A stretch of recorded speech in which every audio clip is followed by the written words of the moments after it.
Hello, I'm State Representative Jim Buchy from the 84th House District. Welcome to Ohio in Focus.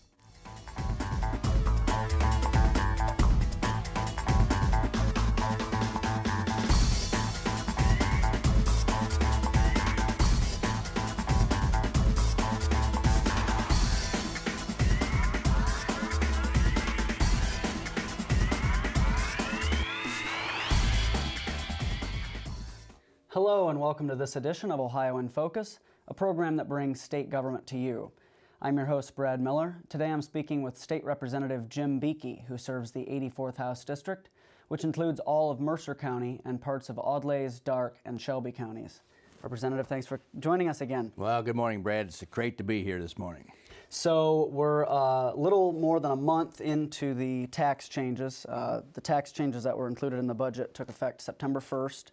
50% tax cut for businesses, 8.5% this year for individuals, and the sales tax went from 5.5% to 5.75%. The governor has indicated that he is interested in making even further tax reforms in the future, but can you talk about what the goals behind these particular changes were?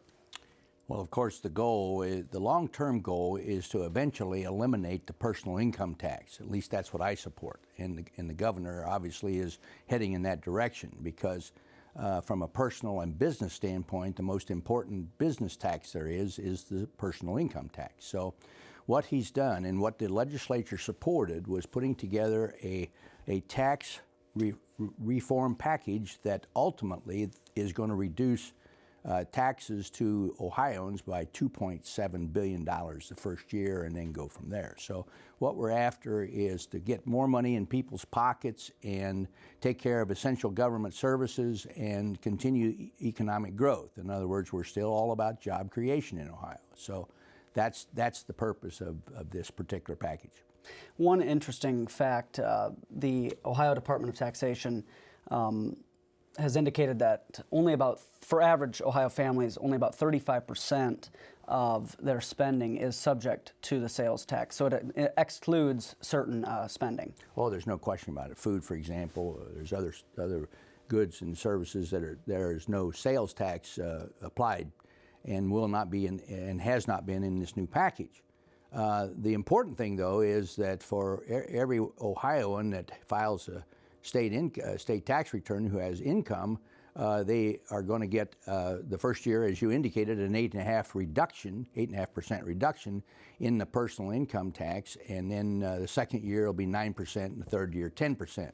And the important thing here is for those wage earners, I'm sure that by now we've seen a reduction of the state sales tax taken from our paychecks, which means more disposable income to use as the taxpayers wish.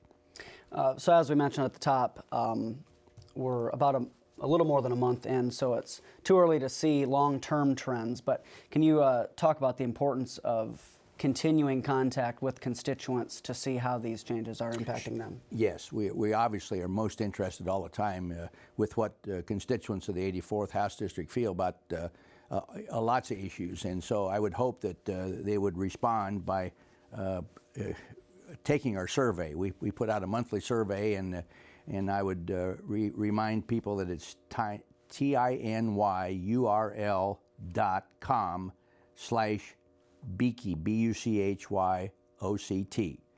Please take our survey and let us know what you think. Now, you understand that the whole gist of this tax change is we're moving from consumption-based tax, or we're moving towards consumption-based taxes from income taxes. That's a big part of this package, which means that the taxpayers are in ultimately a win-win situation. You mentioned that the goal of these tax changes always is the creation of jobs, which moves us nicely into our next topic, JobsOhio, which has been in existence for a little more than 2 years now.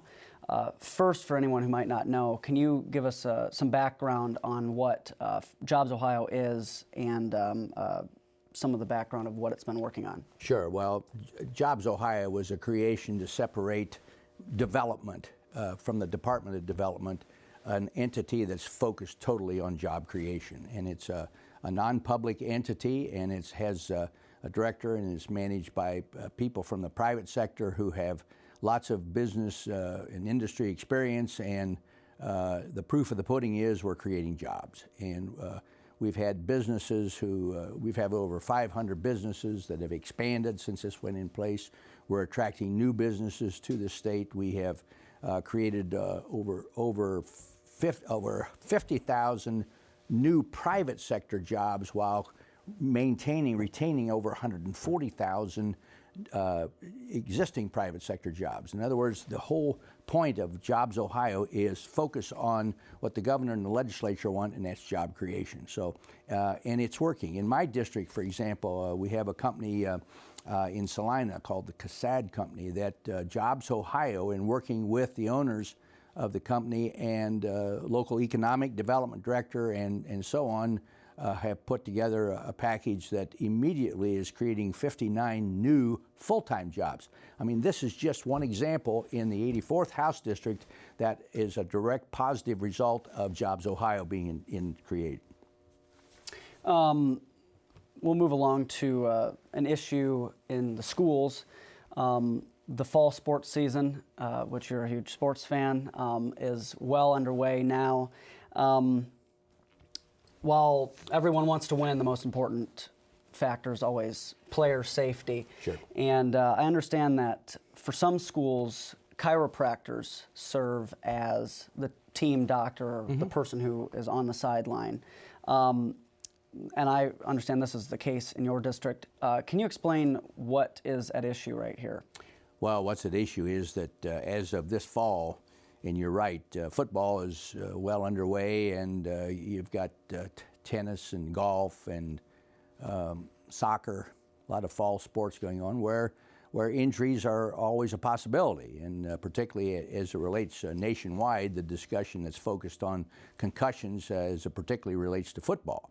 And so in the rural area, my district obviously is a very rural district. We have a lot of small schools. We have schools of 500 students K through 12, several schools in that size category, and they're from small towns that may be underserved or not served by medical doctors. So the only doctor in the area may be a chiropractor, and since 1975, chiropractors have been allowed to be on the field to work with injuries, but as of this fall, that is not the case. So it can be a burden on small schools in making sure that they have medical doctors on the scene. And quite frankly, while chiropractors are not medical doctors, they certainly know bones and muscles, and they've had training with regards to nerves and so on. So and they have been very helpful. Particularly in the rural schools like the 84th House District has, and so their schools are going to be scrambling to have the right medical personnel on the field. So this could affect different districts differently, but yours will most definitely probably be affected by this. Yes, sir, very much so.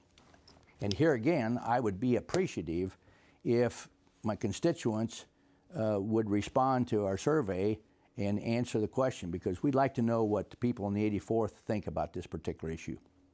We've talked on several occasions in the past about the importance of agriculture in your district, and the last time we spoke, we talked about school bus safety. That was around the time when school was getting back into session. So now we'll kind of combine the two topics and talk about farm safety on the roads. Now that we are entering the harvest season, there will be more farm machinery on the roads, including huge combines. And a side note, the slow-moving vehicle sign just is turning 50 years old this year. Additionally, the last time you were in the legislature, you were a part of the implementation of a law that added to tractor safety and the safety of farm machinery on the roads. Can you talk about that? Yes, as a matter of fact, obviously you know the 84th House District is the #1 agricultural district in Ohio. Food production, we're responsible for about 10% of food production in the state every year. So obviously agriculture is the huge industry. And what has happened here, you're right, the slow-moving vehicle signs is now 50 years old, and in 2000, when I was here before, I voted for legislation to allow light poles, long light poles, to be on the back of tractors pulling farm machinery behind them, so that the motorists would know that this is a slow-moving vehicle with big machinery, and particularly at night and so on, they have to be very, very conscious of what's going on in front of them as it relates to slow-moving farm machinery. And so we did that to help farm safety, and of course, it is, as we move into the harvest season, here we are, you know, corn and beans are coming off, and that means on the farm roads, the motorists have to be really conscious about safety of those vehicles in front of them. And as you mentioned, especially important now that the days continue to get shorter. Yes. We're about to the close of the program. At the end, as you know, we always have you reach out to your constituents to inform them of how they can contact your office. Yes, Brad, of course, there are several ways to contact us. Phone number is 614-466-6344. The email address is rep84@ohiohouse.gov. And please take the surveys. Tiny, T-I-N-Y, URL.com/Buchy, B-U-C-H-Y-O-C-T. Please communicate with us, because the more you tell us what's on your mind and what you think of these particular issues, it makes it a whole lot easier for me to work for you in Columbus. So the more you communicate with me and the more I communicate with you, makes it better for all of us. Representative, until next time, it's been a pleasure. All right. Thank you, Brad, for having me again. We look forward to seeing you again on the next edition of Ohio in Focus, the program that brings state government to you. Thanks for watching.